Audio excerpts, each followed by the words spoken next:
lanjutkan dialog kita pemirsa masih bersama pakar komunikasi politik Gun Herianto.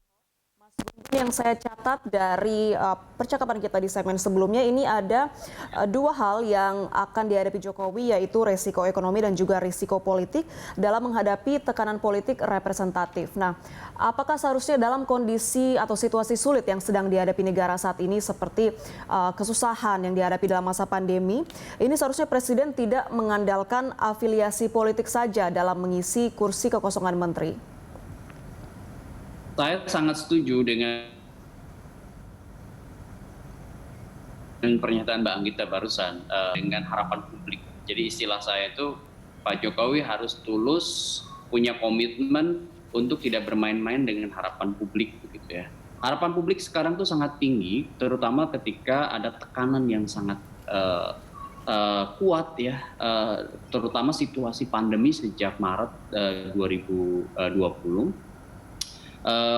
Misalnya banyak UMKM yang gulung tikar, banyak orang yang di PHK, banyak kemudian situasi yang artinya masyarakat berharap banyak kuatnya peran pemerintah ya, terutama dalam menjalankan agenda-agenda yang langsung terhubung dengan upaya untuk menguatkan posisi mereka sebagai warga negara yang tidak berdaya. Oleh karena itu pertimbangan elitis ya. Pertimbangan elitis itu contohnya misalnya zona nyaman kekuasaan, itu pertimbangan elitis. Atau misalnya tadi yang saya sebut sebagai politik representasi, itu elitis. Artinya kalau reshuffle itu hanya untuk sekedar mengganti orang dengan sekedar mempertahankan politik representasi dan tidak kemudian lebih pada kedalaman substantifnya. Kedalaman substantif itu apa sih? Menurut saya 3 ya. Pertama adalah kemampuan seseorang yang akan mengisi, kemudian yang kedua jaringan komunikasi dan jaringan kinerja yang memadai dari si menteri itu, artinya bicara soal kapabilitas ya. Kemudian yang ketiga tentu juga terhubung dengan yang paling pokok ya, yang paling substantif, yaitu soal rekam jejak dia bicara soal integritas begitu. Nah itu tidak mudah tuh yang ketiga itu, karena Mbak Anggita ini akan sangat terhubung sekarang itu dengan bagaimana amanah yang sudah dimandatkan kuasanya kepada Pak Jokowi itu kemudian memiliki rembesan gitu pada sejumlah kebijakan yang kemudian pro publik. Nah, rembesan kebijakan yang pro publik itu tidak mungkin bisa dieksekusi oleh orang yang tidak punya hati nurani yang sesuai dengan publik gitu. Coba aja misalnya, sepintar apapun dia tingkat pendidikannya dan setinggi apapun posisinya di partai gitu, kalau tidak punya hati nurani, maka sekecil apapun kesempatan yang kemudian bisa dia eksekusi dalam konteks tindakan korupsi dia akan lakukan gitu. Apalagi kalau kemudian itu dijustifikasi oleh partai begitu. Itu lebih bahaya lagi. Jadi ada niat, kemudian ada instrumental conditioning, istilah akademiknya itu, ada situasi memungkinkan dia merasa bahwa tindakan korupsi itu bukan lagi menjadi korupsi tapi menjadi pengabdian atau dedikasi pada partai begitu. Contohnya misalnya banyak orang yang dengan jabatan tertentu dijadiin ATM gitu. Nah itu yang bahaya kan gitu. Sehingga apa, kompetensi dia ya, kemudian kapabilitas dia itu hanya akan berorientasi pada batasan afiliatif pada elit utama yang kemudian mendukungnya, menjadi reference powernya, kekuatan rujukannya. Contohnya misalnya begini, orang didistribusikan oleh partai ke pos kementerian. Kan logikanya ketika dia dalam tanda petik diwakafkan untuk publik gitu ya, melalui jabatan publiknya, itu kan harusnya berdedikasi pada hajat hidup orang banyak gitu.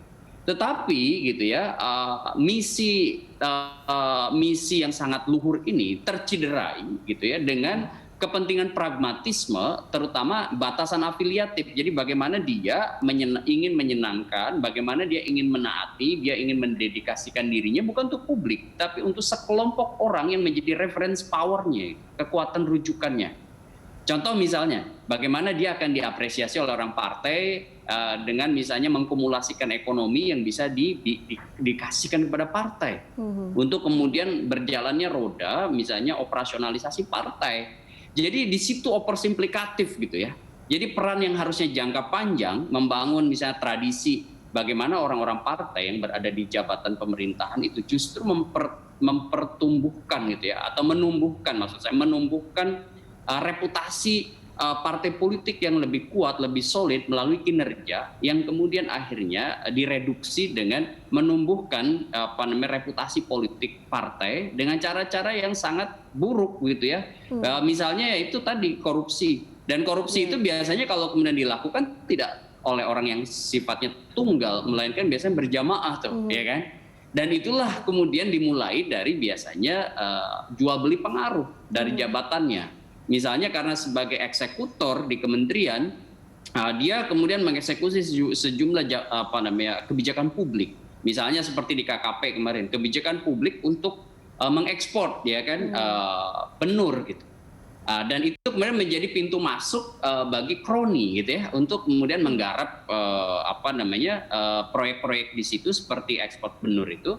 Dan akhirnya kemudian yang diuntungkan bukan nelayan, yang diuntungkan adalah sekelompok kecil orang. Disitulah kemudian oligarki itu kemudian muncul dan menguat. Jadi oligarki itu bukan hanya sekedar kekuasaan politik, tetapi upaya untuk mempertahankan basis material gitu ya. Dan upaya mempertahankan basis material yang kemudian bersinergi dengan kuasa politik. Nah, disitulah kemudian menjadi kehancuran yang sistemik gitu. Nah, Mas Gun-Gun, kalau berbicara mengenai kader partai politik yang mengisi kursi kementerian yang dianggap sebagai lahan basah, ini Anda melihatnya bagaimana? Memang dari periode ke periode, menurut saya pengisian sejumlah pos kementerian itu pada akhirnya, terutama kementerian-kementerian yang punya prospek di situ sumber daya ekonominya tinggi, itu menjadi rebutan partai. Kita tidak bisa menutup mata. Seperti misalnya pertambangan itu pasti menjadi gula ya. Kemudian Kementerian Sosial dari periode ke periode, kenapa? Karena bantuan sosial itu tinggi gitu ya. Kemudian kementerian-kementerian di sejumlah pos Kementerian Ekonomi begitu ya, itu biasanya menjadi rebutan. Kemudian ya contohnya salah satunya BUMN lah ya, itu biasanya jadi rebutan partai ya. Syukur sekarang misalnya diisi oleh kelompok profesional, meskipun itu juga tarik-menarik kepentingan partainya juga misalnya terlihat dari sejumlah perebutan posisi-posisi jabatan direksi ataupun misalnya jabatan komisaris di BUMN yang bersangkutan gitu, yang ada juga yang, atau bahkan banyak juga yang diisi oleh partai atau relawan gitu ya pada saat pilpres gitu. Nah ini yang Bang Gita menurut saya memang harus dipilah oleh Pak Jokowi. Kenapa? Karena Pak Jokowi ini bekerja optimal dalam prediksi saya hanya sampai 2023 gitu ya. Kenapa sampai 2023? Karena 1 tahun terakhir adalah masa kontestasi orang untuk menyiapkan 2024.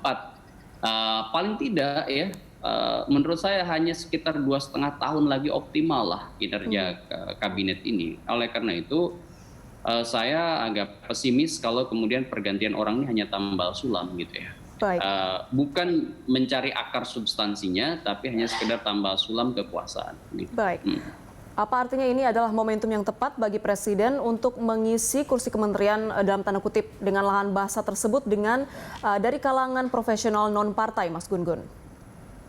Saya tuh dari banyak kolom yang saya sampaikan, saya selalu setuju kalau misalnya pos kementerian yang apalagi bermasalah gitu ya, seperti sekarang ini Kementerian Sosial atau Kementerian KKP, itu isi aja oleh orang yang betul-betul tidak terafiliasi dengan kekuatan partai politik gitu. Supaya apa? Ada manajemen reputasi politik, tapi juga jangan asal comot, juga jangan sekedar itu orang independen, tetapi sebenarnya proksinya dari partai tertentu gitu ya. Oke, Mbak Anggita, saya setuju soal bagaimana mengoptimalkan orang-orang baik, orang-orang pintar yang sekarang ini banyak sekali di Indonesia untuk mengisi terutama pos yang sudah jelas-jelas kemarin bermasalah begitu ya. Berikutnya juga kalau kemudian ada terjadi sirkulasi, misalnya akan ada penggeseran dari sebuah pos kementerian lain, satu kementerian lain, seperti misalnya tergambar di periode pertama 4 kali reshuffle itu kan ada yang diganti, ada yang digeser begitu ya. Nah, pertimbangan mengganti dan menggeser itu menurut saya bukan hanya sekedar yang gampang digeser nih kelompok independen gitu atau kelompok non partai. Kenapa? Karena kekuatan di belakangnya ya lemah lah begitu ya. Sehingga kemudian dengan gampang disisihkan seperti tergambar misalnya pada saat reshuffle tahun pertama di periode pertama begitu ya, banyak orang profesional yang kemudian berguguran dan banyak orang dari parpol yang meskipun kinerjanya buruk tapi hanya sekedar digeser. Kenapa? Karena ada patronnya gitu yang kemudian menggaransi pada Pak Jokowi untuk kemudian tetap bertahan dalam kabinet. Nah, pertimbangan-pertimbangan seperti ini kan pertimbangan-pertimbangan elitis gitu. Jadi kalau Pak Jokowi pernah menyampaikan saya tidak punya beban lagi, harusnya itu sekali lagi merepresentasikan kehendak kuatnya. Ada bonum komun gitu di situ ya. Ada kepentingan publiknya ya.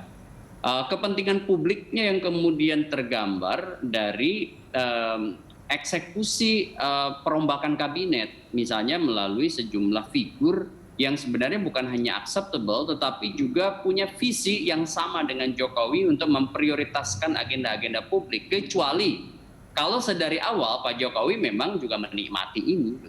Maksud saya ya sekedar menikmati zona nyaman kekuasaan, dia akan kemudian menjaga stelsel aktif dukungan gitu dari parpol melalui relasi kuasa yang dikendalikan dengan majoritarian tendensi begitu ya, supaya kemudian di DPR tetap mayoritas, kemudian ada kemudian posisi di mana partai juga senang ketika pun ada reshuffle tetap kalau bisa tidak berkurang atau nambah begitu, dan itu kan biasanya memang menjadi sebuah keinginan partai ya dengan memberikan dukungan seoptimal mungkin pada Pak Jokowi, kemudian juga minta timbal baliknya yaitu soal distribusi orang ke sejumlah jabatan strategis di kabinetnya Jokowi. Baik, ini artinya kita akan menanti ya Mas Gun-Gun, apakah nanti warning Jokowi terhadap para jajaran menterinya ini akan benar dibuktikan ataukah hanya sekedar retoris saja. Terima kasih banyak Mas Gun-Gun sudah ada bersama kami.